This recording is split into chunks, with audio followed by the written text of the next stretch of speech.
그래서 소비에트 연방 안에요. 소련을 구성하는 빅4 중에 하나입니다. 그게 러시아, 벨라루스, 우크라이나, 카자흐스탄이에요. 이 소련 해체를 이 빅4가 결정한 거예요.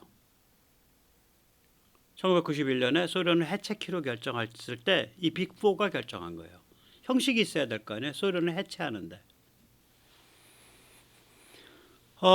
또 지금 우리가 크리미아가 앞으로 이제 우크라이나가 크리미아를 접수하냐 마냐가 이제 그 아주 중요한 그 전쟁의 계기인데 어떤 분수령인데 크리미아를 공략하냐 마냐 정면으로 이게 그러니까 제정 러시아 때 내내 러시아 직할령이에요 이게 크리미아가. 그리고 소련 때도 스탈린 때는 계속 러시아 직할이에요. 우크라의 그 관할 영토가 아니야. 러시아 사회주의 소비에트 연방공화국의 직할 영토예요. 크리미아가. 그러니까 크리미아의 그 휴양 도시 얄타에서 회담이 열렸을 때 우크라이나 사회주의 소비에트 공화국의 영토에서 열린 게 아니라 러시아 사회주의 소비에트 공화국의 영토에서 열린 거예요. 그게 크리미아 얄타 회담이 그겁니다. 그러면은 이게 근데 언제 우크라이나에 왔어? 후르시초프가 우크라이나로 붙였어요. 그거 우크라이나랑 맨날 그 교류를 해야 먹고 사는 데인데 그걸 왜 러시아 그 사회주의 소비에트 공화국이 합니까? 그 우크라이나에 그 붙입시다. 그때 물론 우크라이나 사회주의 소비에트 공화국도 소련의 한 부분이고 그러니까 뭐 붙이기가 쉬웠겠지. 후르시초프가 어떤 우크라이나에 대해서 좀 특이한 조치들을 많이 했어요. 후르시초프는 러시아인이에요. 그런데 자라기는 어디서 자라냐면 지금 말도 많고 탈도 많은 돈바스에서 자랐고요. 부인은 우크라이나 키이우에서 쪽 그 근처에 유대계 공산주의자예요. 우크라이나인이에요. 유대계 우크라이나인이에요. 부인은. 그래서 아마 후르시초프가 우크라이나에 대한 애틋한 마음도 좀 있었고 그다음에 우크라이나가 그 러시아의 한 그 어머니라고 인정을 하니까 우크라이나의 자리를 매김을 해주고 그 대신에 우크라이나와 러시아는 뗄래야 뗄 수 없는 관계다라고 규정하는 게 좋다. 그래서 후르시초프는 크리미아를 우크라이나 사회주의 소비에트 공화국의 관할 지역으로 붙이는 대신에 그때 후르시초프 때 그 우크라이나가 러시아랑 한 부분이 된 지가 러시아 제국의 부분이 된 지가 딱 300년 되던 주기가 후르시초프 치하에 있어요. 그때 뭐 담배도 만들고 그랬대요. 담배 가격에 300이라고 써 있어서 기념 담배도 만들고. 그러니까 후르시초프는 그때 뭐라 그러냐면 그 300년 전에 그 사건을 계기로 우크라와 러시아는 뗄래야 뗄 수 없는 사이가 됐다라는 걸 또 명문화시켜요. 그러니까 후르시초프는 병주고 약주고를 다 한 거죠. 크리미아를 행정 관할권을 우크라이나 사회주의 소비에트 공화국으로 옮겨주되 그 우크라이나 사회주의 소비에트 공화국은 러시아 사회주의 소비에트 공화국과 뗄래야 뗄 수 없는 관계에 있다. 이미 300년 된 관계다. 이렇게 규정을 했어요. 후르시초프가. 그러니까 후르시초프 때 얼결에 크리미아를 관할하게 된 거예요. 우크라이나가. 그러면 제대로 우크라이나가 독립한 건 언젠데? 하나의 국가로서. 소련 붕괴 때 얼결에 독립한 거지. 가만히 보세요. 얼결이 3번 나오잖아. 명목상 독립이 언제야? 1917년 공산혁명 때 얼결에 명목상 독립. 크리미아 언제 획득했어? 후르시초프 때 얼결에 획득했어. 그때는 소련의 한 부분이니까 주머니 돈이 쌈짓돈이니까. 러시아 사회주의 소비에트 공화국의 관할 지역을 우크라이나 사회주의 소비에트 공화국의 관할 지역으로 옮긴 거예요. 그 주머니 돈, 쌈짓돈. 그 다음에 실제적 독립은 언제 했어? 명실상부한 독립은. 소련 붕괴 때 얼결에 독립했네. 그러니까 뭐예요? 국가가 이런 상태니까 말하자면 국민 형성의 역사가 굉장히 얕은 거야. 자유공화국의 국민 형성이 뿌리가 없는 거예요. 그래서 이런 문제들이 지금 우크라이나 전쟁으로 터진 겁니다. 예, 그런 거죠. 예. 여기서 잠시 이제 철학적인 그런 그 사변을 좀 말씀을 드리면, 미완화 과제는 결판 날 때까지 반복 등장하죠. 헤겔은 이런 말을 했습니다. 뭐 꼭 이런 말은 아닌데 역사 철학 312장, 313장에 나옵니다. Philosophy of History. 백모의 용어로 요약을 하면 이런 소리가 됩니다. 이제 역사는 반복된다. 필연적 추세에 의한 필연적 변화, 필연적 과제는 처음에는 한 인물의 생각에서 나온 시도인 것처럼 보인다. 그래서 뭐 성공했다가 뒤집어 엎어지기도 하고 그런다. 하지만 이 과제가 결판 날 때까지 계속 이 이슈가 반복되는 거다. 이런 얘기를 해요. 그 예로 드는 게 이제 그 케사르.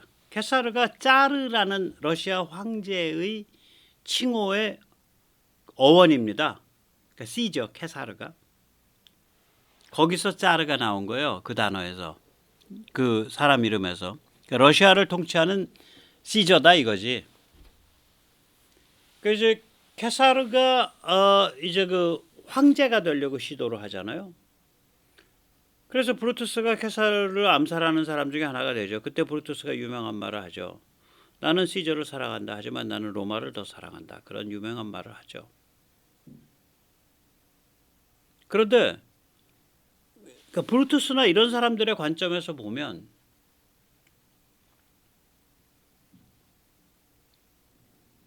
황제 체제라는 거는 케사르라는 한 권력욕에 취한 승승장구한 장군의 머릿속에서 나온 변덕이지. 그러나 로마가 방대한 지역을 통치하면서 그게 군사 조직화되고 이런 상황으로 치닫게 되니까 이미 그 자유 농민에 기초한 자유 시민에 의한 공화정을 유지하기가 어려운 상태가 된 거예요. 황제 체제가 필연적인 거예요. 즉 필연적 추세에 대한 필연적 변화가 황제 체제였다고. 근데 공화정에서 황제 체제로 넘어가는 그 물꼬를 틀려고 시도한 게 시저인데, 시저 시대의 사람들은 저거 시저 저 케사르 저놈이 저거 권력에 욕심나서 저런 거야. 칼로 찔러서 죽였단 말이에요. 그럼 뭐 황제 체제가 그 다음에 막아졌냐? 안 막아진 거예요. 반복이 되는 거예요. 지금 조선일보가 자꾸 한동훈이 같은 인간도 내세우고 그래서 권력을 탐하고 그 권력을 가지고 수구기득권과 종중기득권이 야합을 해서 나라를 헤쳐먹는 의원내각제 혹은 이원집정부제를 가려고 굉장히 지금 뭐 그 적나라한 의도를 보이기 시작한 게 박근혜 대통령 때부터인데, 그럼 이거는 언제 나온 거냐? 뿌리를 따지면은 우남 이승만에 대한 토호들의 반발과 관계가 있는 거예요. 이게 계속 그런 유형의 문제가 이렇게 튀어나오는 거예요. 그러면 그 뿌리는 뭐냐? 직선 대통령 중심제를 채택한 자유공화국의 전통을 우리 국민, 우리 지식인들이 아직 제대로 못 세운 거예요. 그러니까 조선일보가 저렇게 깝죽대고 음모를 부리는 거라고. 한동훈이 뭔지도 모르고 그 앞에서 칼춤 추고 있는 거고. 배신 때리면서. 그러니까 이 헤겔의 이 말은 굉장히 그 의미심장한 말입니다. 이때 이제 필연적 추세에 대한 필연적 변화라, 필연적 과제 이런 용어 대신에 헤겔은 이거를 이제 월드 스피리트, 세계 정신이라고 표현하죠. 그 사람은 어떤 그 일종의 기독교에서 말하는 하나님 같은 역할을 하는 절대자의 정신 세계가 세상의 흐름을 이끌어간다라고 본 사람이니까. 그래서 그러니까 그 과제가 이쪽이든 저쪽이든 결판 날 때까지. 그래서 그때 그 케사르를 얘기하는 요 부분 역사 철학 312장 313장에서 이제 헤겔이 예로 드는 게 이거예요. 이것 때문에 나폴레옹이 두 번 등장하죠. 처음에 한 번 등장하고 그 다음에 유배 갔다가 한 번 다시 엘베인가 어디 유배 갔다 다시 한 번 또 귀환하죠. 그다음 부르본 왕조가 두 번 등장한 거다. 루이가 목 잘려 죽고 나서 그다음에 그리고 또 등장하죠. 다시. 이게 무슨 얘기냐면 그러니까 산업혁명 터지고 현대문명은 닥쳤는데 절대 왕정에서 현대문명에 걸맞는 시스템으로 넘어가야 되는데 이 과제가 해결될 때까지 코르시카 출신의 키 짝달 만한 천재적 장군이 한 번 했다가 그 다음에 장군 쫓겨난 다음에 장군이 또 한 번 했다가 그 전에는 왕도 목을 한번 잘라 죽였다가 장군 쫓아내고 다시 왕정 갔다가 뭐 왔다 갔다 하는 거죠. 그 공화국 좀 갔다가 다시 나폴레옹 조카로 갔다가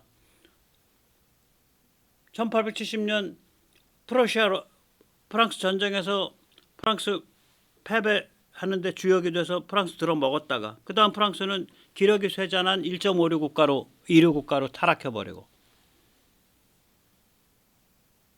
그러니까 과제를 풀지를 못한 거지. 과제가 반복되는 거죠. 이게 비교적 풀린 게 드골 때죠. 드골 때. 드골 개혁에 의해서 1950년대. 그래서 이 굉장히 의미심장한 말인 거예요. 그러면 우크라 같은 경우에 이번 전쟁이 이 과제, 이 러시아의 관계를 깔끔하게 정리하고 자유공화국을 위한 현대국민이 형성된다라는 이 과제를 이 과제가 닥친 전면적으로 닥친 그런 전쟁이에요. 이 전쟁의 성격이 우크라이나 사람들의 입장에서 보면 여기서 잠시 벤발로 말씀을 드리면 이제 마르크스가 이게 좀 악랄한 데가 있는데요. 마르크스는 헤겔을 인용을 하면서 악랄하게 얘기를 했죠. 브루메르 18일에 헤겔을 지칭을 하지 않았지만 어느 철학자가 말했다. 헤겔을 사실상 지칭하면서 브루메르 18일이라는 그런 저술에서 첫머리에 역사는 반복됩니다. 어느 철학자가 말했습니다. 처음엔 비극으로 두 번째는 생쇼로 반복됩니다. 이게 번역할 때 희극입니다. 희극이 아니에요. 파스예요. 파스는 생쇼라는 뜻이죠. 헤겔은 이런 말 한 적 없죠. 헤겔은 그게 아니라 어떤 필연적 추세, 필연적 변화가 있는데 그걸 어떤 역사적 인물이 그냥 그 사람의 개인적인 취향, 그 사람의 개인적인 비전인 것처럼 보이는 그런 시도를 해서 성공할 수도 있고 실패할 수도 있다. 근데 그게 그런 성격의 과제는 엎어지더라도 그 과제가 해결될 때까지 계속해서 반복해서 등장한다 이거예요. 이거 우리한테 무슨 의미를 가지냐? 북한 자유와 통일 한반도를 의미하죠. 이거 우리가 외면하려고 그래도 외면이 안 되는 거예요. 이미 하나의 민족, 하나의 국가, 하나의 정치 체제, 폴리티를 이루고 사는 게 삼국 통일 무렵부터니까 1500년인데 1500년 세월이 깔려 있는데 그 뭐 이게 외면하고 싶다고 외면되는 일이 아니에요. 이게 어떻게든 다시 닥쳐요. 저는 그렇게 생각을 합니다. 그 다음에 우크라 전쟁의 교훈 두 번째는 뭐냐면 유인 무인, 유인과 드론의 통합, 그다음에 도메인 통합, 양상의 통합, 전쟁 양상의 통합 이건데 유인 드론의 통합을 이제 보면 그 우크라에서 사용된 드론은 입문 수준이에요. 우리는 마땅히 이거보다 훨씬 고급진 거죠. 이제 고급 보병 드론. 예. 이게 이제 그 풍산에서 주도해서 개발해서 만든 동축반전 이렇게 수직 원통형으로 날아가는 거. 이거 한 150m 상공 가면 보이지도 않고 소리도 안 들려요. 예. 그 다음에 고급 공중 드론, 정찰형, 무장형, 전투형. 예. 그 다음에 이제 고급 수중 드론이 있는데 이거 우리는 이제 아직 여기까지는 지금 뭐 이제 초보는 아니고 이제 입문을 해서 이제 적극적으로 추진하고 있는 몇 개 안 되는 나라 중에 하나죠. 미국은 지금 어디까지 가 있냐면요. 제가 한번 다루려고 하는데 노스롭 그루만이 이번에 테스트 성공했어요. 조류 흐름을 이용을 해서 스스로 발전을 해요. 에너지가 자기가 만드는 거지. 그러니까 무한 매복이 가능해요. 뭐 10년이고 5년이고 매복할 수 있어. 그 다음에 무한 자망할 수 있어요. 그래서 이 노스롭 그루만이 이 시스템에 붙인 이름이 만타로이입니다. 예, 왕가오리, 예, 대형 가오리, 예, 대형 쥐가오리라고 그러더라고요. 만타로이, 굉장히 큰 가오리. 예. 이런 거가 이제 그 이번 전쟁에서 이거는 유무인이 통합되는 거다라는 게 보여졌고요. 뿐만 아니라 이제 도메인 통합이죠. 사이버 공간 및 우주에서 수중까지 통합이죠. 여기서 잠시 이제 사이버 전쟁에 대해서 얘기를 하면 우리는 스타링크 연결만 생각하잖아요. 근데 실제로 굉장히 큰 역할을 한 게 마이크로소프트, 별로 좋아하는 회사는 아니지만, 또 아마존입니다. 그것도 제가 좋아하는 회사는 아니지만, 이 마이크로소프트와 아마존은 거대 클라우드 서비스를 제공하죠. 아마존의 예를 들어서 아마존 웹 서비스 AWS는 굉장히 굉장히 훌륭한 서비스입니다. 그러면 이 마이크로소프트와 아마존이 클라우드 서비스를 대대적으로 제공함으로써 러시아가 우크라이나에서 공격했던 사이버, 그러니까 컴퓨터 마비, 통신망 마비, 이게 의미가 없어져 버린 거예요. 그래서 러시아가 처음에는 사이버 공격으로 그냥 접수할 수 있을 거라고 생각했었어요, 우크라이나를. 되긴 뭘 돼. 스타링크하고 마이크로소프트하고 아마존 때문에 꽝 돼버렸지. 예. 이렇게 이제 사이버 공간에서부터 우주 수준까지 도메인이 통합되는 이 현상이 우크라이나 전쟁에서 이제 확실해진 거고요. 그 다음에 이제 전쟁 양상의 통합인데, 처음에 벌릴 때는 사이버 전쟁으로 끝낼 수 있을 거라고 생각했다고, 러시아가 거의 뭐 결판 낼 수 있을 거다. 결판은 안 나죠. 그러니까 사이버와 드론과 같은 첨단이 등장하는가 하면, 그 다음에는 탱크와 자주포와 같은 제2차 세계대전 때의 그 전쟁 양상이 나오고, 그 다음엔 요즘에 이제 참호전이 나오는데, 이 참호전에 참호를 또 기막히게 파요. 건설 장비로. 러시아 쪽이 많이 팠죠. 중국제 건설 장비 써서. 그래서 중국제 건설 장비 수입이 뭐 500%, 600% 이렇게 아마 증가했을 거예요. 이게 건설 장비 이거 뭐에 쓰는 거냐? 가서 참호 파는 거예요. 이제 포크레인으로. 그래서 이 모든 양상이 이렇게 한꺼번에 나타나는 거예요. 이건 제 말이 아니라 미국의 합참의장 말입니다. 미국 합참의장이 2022년도 하반기에 이런 말을 했습니다. 이름은 제가 헷갈리네요. 지금 합참의장이 아니고 그 전 사람인데. 네. 그래서 우리가 이런 우크라이나 전쟁을 보면서 우리한테 어떤 과제가 이제 있냐, 이거 좀 생각 좀 해봐야죠. 우선 첫째는 뭐냐면 적을 규정을 우리가 명확히 해야 돼요. 우리의 적은 북한이 아니라 중국 앤드 북한이에요. 북한은 중국의 도발 대행업자라고요. 그래서 제가 트럼프 진영에 무슨 엘브리치 콜비라든지 혹은 크리스토퍼 밀러 같은 사람들이 자꾸 이렇게 얘기를 할 때 한국은 북한을 막으면 된다, 뭐 이런 식의 어감을, 그러니까 중국과 북한이 별개의 것인 듯 분리하는 것, 이건 한미동맹의 근본 정신과도 어긋난다. 한미동맹 맺은 이유 자체가 북한 움직이게 되면 중국 움직이고, 그 당시에 소련이 있었으니까 소련이 움직이는 거다. 그러니까 북한을 한국이 막는다는 게 지금 그게 문제의 본질이 아니라, 소련과 중국이 내세워서 혹은 소련과 중국이 힘을 합쳐서 북한을 움직일 때 그걸 한미가 함께 막아야 된다라는 게 문제의 본질이다. 그러니까 미국 여기에 들어와 있고 한미동맹 맺어야 된다. 이게 한미동맹의 기본 컨셉이거든요. 그러니까 저걸 한미동맹에 맞춰서 규정하면 돼요. 한미동맹 왜 생겼냐? 그럼 적이 누구야? 북한 하나가 아니에요. 중국 앤드 북한이에요. 그 다음에 동맹과 파트너를 강화해야죠. 이것도 한미동맹 강화고 한미 삼국체제 강화죠. 그리고 이제 우리가 K방산이나 뭐 무역이나 산업이나 이런 걸 가지고, 금융이나 이런 걸 가지고 서방과 자유진영 전체와 파트너십을 다져놓는 거죠. 세 번째는 전략 목표를 규정해야겠죠. 비전을 규정해야 될 거 아니에요. 우린 결국 북한 자유와 통일 한반도예요. 평화스럽고 자유로운 통일 한반도. Unified Korean Peninsula, which is free and at peace. 그게 바로 캠프 데이비드의 성명에 포함된 구절이죠. 처음입니다. 그런 구절 나온 게. 네 번째는 이제 밈이라 그러면 이런 거죠. 뭐 이렇게 노란 거 이렇게 된 게 세월호를 상징한다, 뭐 이런 거죠. 요새도 그거 달고 다니는 사람들이 있더라고. 난 뭔지 모르겠어. 자기 아버지 3년상이나 제대로 치르고 그러나. 네. 밈, 개념, 역사 해석, 담론을 장악해야 됩니다. 이게 너무너무 안 돼 있는 거예요. 우리의 운명은 우리 현충일에서도 보이듯이 전체주의와의 싸움이에요. 우리는 세계가 전체주의에 대해서 전쟁에서 승리함으로써 해방의 기회를 맞이했고, 공산 전체주의에 대한 대립을 감당하는 분단 국가로서 독립을 했고, 공산 전체주의의 침공을 격퇴하는 과정에서 국가로서 다져진 거예요. 국민이 형성된 거예요. 그러니까 우리의 한국인의 운명은 전체주의와의 싸움과 대립이라고요. 그리고 2000년 동안 지속되고 있는 중국에 대한 정체성 게임이고, 이런 관점에서 미임과 개념과 역사 해석과 담론이 장악돼야 돼요. 참 그렇죠. 그래서 제가 이주호 같은 자들을 우습게 보는 거예요. 이런 개념이 없어, 교육부 장관 한다는 자가.